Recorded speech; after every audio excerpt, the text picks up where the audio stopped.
안녕하십니까. 혼란한 정치 시세 이야기를 술술 풀어보는 송복근의 혼술입니다. 패스트트랙, 신속 처리 안건이죠. 이 패스트트랙이 상당히 지금 복잡하게 얽혀가고 있습니다. 전국을 완전히 파행을 시켰죠. 한국당이 장애로 뛰쳐나간 결정적인 이유가 됐고, 여전히 70명의 한국당 의원들, 여야 국회의원들, 연인은 100명 가까이 고소 고발이 되어 있는 상태, 이 상태가 지속됐는데, 한동안 전국을 소용돌이 치게 만들었던 패스트트랙, 이것이 불발탄이 될 가능성이 상당히 높아졌습니다. 자, 가장 큰 원인은 이겁니다.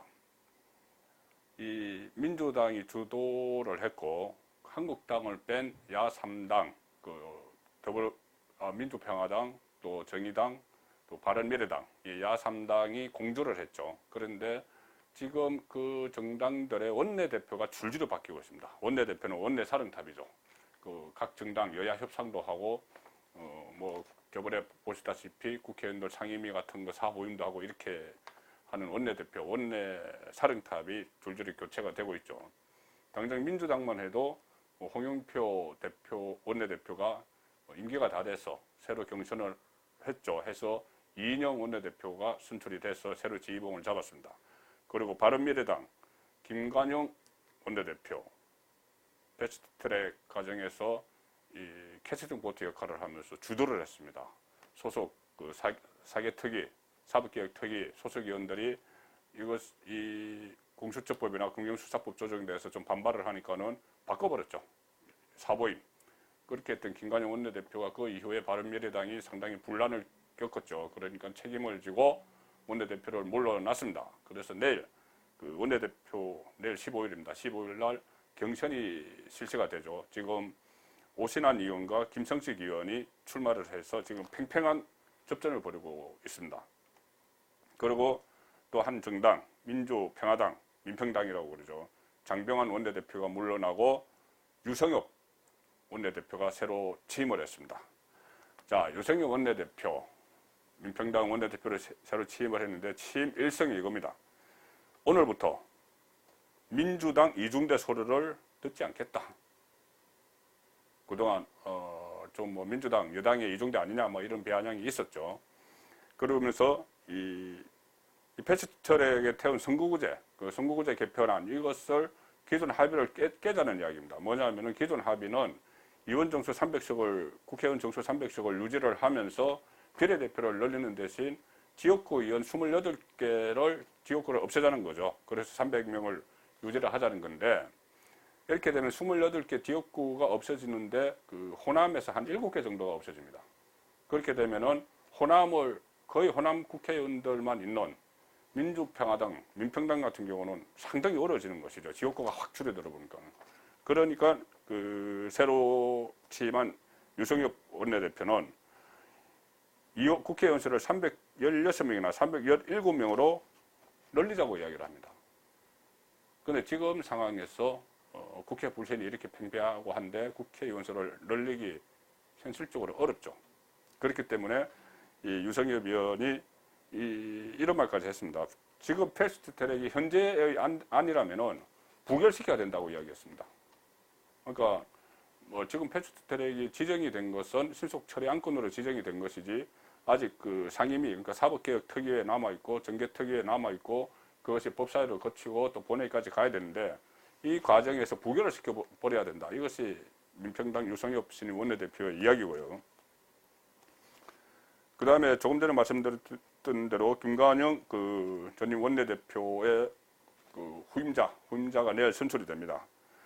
이 김관영 원내대표가 분란 속에 사퇴를 했고, 지금 김성식 의원과 오신환 의원이 맞대결을 펼치고 있는데, 김성식 의원은 이렇게 출사표에서 이렇게 이야기를 했습니다. 국회 사개특위 사보임 했던 것, 김관영 전임 원내대표가 했던 것, 그거 원상복귀시키겠다고 이야기를 했죠. 그래서 당내 민주화의 상징적인 차원에서 사보임을 원상복귀시키겠다, 이렇게 이야기했습니다.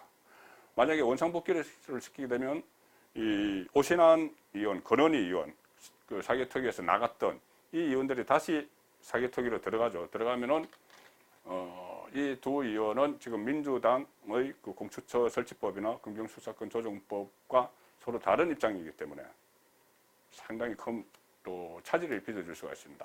법여권 입장에서 보면은. 그리고 오신환 의원은 뭐 사개특위가 다시 뭐 들어갈 가능성도 있지만 본인이 원내대표가 되면 그러지 않겠죠. 오신환 의원은 이렇게 이야기합니다. 지금 패스트트랙 전국에서 무기력하게 끌려다니다가 최악의 결과를 초래한 무책임한 지도부를 퇴진시켜야 된다. 손학규 대표 물러나라는 이야기죠. 자, 손학규 대표 체제가 만약에 무너진다면 이것은 손학규 대표가 강하게 이 패스트트랙을 밀어붙였고 또 뭐 선거법 개정, 연동형 비례대표제 이것도 상당히 밀어붙였기 때문에 이 패스트트랙 공조 자체가 붕괴가 됩니다. 이렇게 되면은 원내대표가 누가 되든지 간에 바른미래당 안에서는 후폭풍이 일어날 수뿐이 없죠. 당장 뭐 당이 쪼개지거나 이러진 않겠죠. 뭐 최근에도 우리는 우리 길을 간다는 그 선언도 있었고 했기 때문에. 그렇지만 총선이 다가올수록 그 바른미래당의 입지는 상당히 좁아집니다. 특히나 최근에 각종 여론조사를 결과를 보면 상당히 유의미한 결과가 나오는 것이 뭐냐 하면은 지금 몇 군데 여론조사, 리얼미터 같은 여론조사에서 민주당과 한국당의 정당 지지율이 오차범위 내에 들어왔다는 분석이 있었습니다. 그 분석이 있는데 또 하나 그 조사에서 특이한 점이 뭐냐면 여론조사 전문가들이 주목하는 것은 중도층, 그러니까 무당층 지지정당 없다. 이 무당층이 점차 줄어들고 있다는 겁니다. 줄어들면서 한국당 지지율이 올라간다는 것이죠. 이것은 뭐냐면은 박근혜 전 대통령 탄핵 전국에서 한국당을 이탈했던 유권자들이, 그러니까 집 나간 집토끼죠. 이탈했던 유권자들이 산으로 올라가지 않고, 그러니까 다른 정당에 가지 않고 중간지대에 남아서 무당층을 형성하고 있다가 지금 한국당이 한기안 대표 체제가 들어서고 장애투쟁을 벌이고 이렇게 좀 뭐 삭발식도 하고 이렇게 좀 부활하는 움직임을 보이니까 다시 한국당으로 들어가고 있다는 이야기입니다. 이것을 바른미래당 입장에서 보면은 중간지대가, 그러니까 중도 정당을 지향을 하는데, 물론 무당층과 뭐 중도 유권자는 약간 차이는 있지만 어쨌든 선거가 다가올수록 보수와 진보와 보수가 극단적인 이렇게 양쪽으로 편을 갈라져서 쫙 싸우면은 중도가 갈 길은 줄어들죠. 그러니까 바른미래당이 홀로 서기가 상당히 힘들어진다는 이야기입니다. 그렇게 되면은 바른미래당 입장에서는 각자 도생을 할 수뿐이 없겠죠. 서로 다음에 국회의원 벨트 한번 더 달려면은 서로 이 당 저 당 서로 그 큰 당으로 찾아가는 그런 과정을 거칠 수가 있습니다. 그래서 결국은 이런 상황이 벌어진다면은 패스트트랙이 불발탄이 돼버리고 바른미래당 정계 개편에 내관이 터지고, 이렇게 되면은 현실적으로 지금 정치인들 중에서 가장 정치적인 이익을 보는 인물은 누굴까요? 저는 한기안 대표라고 생각합니다. 한국당 한기안 대표. 지금 상당히 뭐 강해졌다, 뭐 독해졌다 이런 이야기를 듣고 전국을 순회하면서 좀 민심 파악, 전국토 순회 대장정에 나서 있죠.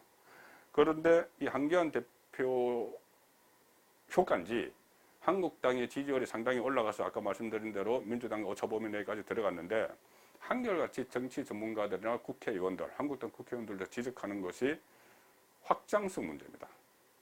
그러니까 보수들을 어느 정도 끌어들이는 데는 지금 성공을 하고 있지만 실제 총선에 쓰기려면 중도층까지 다 확장을 해야 되는데 그것이 부족한 거 아니냐. 그리고 한기안 대표 개인기로는 그것을 돌파할 마땅한 방법이 없다. 그런 분석이 나오는 과정에서 만약 중도를 지향하고 있던 바른미래당계의 좀 유력한 의원들과 다시 그러니까 중도 보수와 손을 잡게 되면은 한기안 대표로서는 어느 정도 외연 확장이 가능해지는 상황이 됩니다. 그렇기 때문에 이것이 불발탄이 된 패스트트랙, 아직 되지는 않았지만 불발탄이 될 가능성이 높은 패스트트랙이 황교안호에는 순항을 하는데 계속으로 나가는데 추진죄가 될 수도 있다.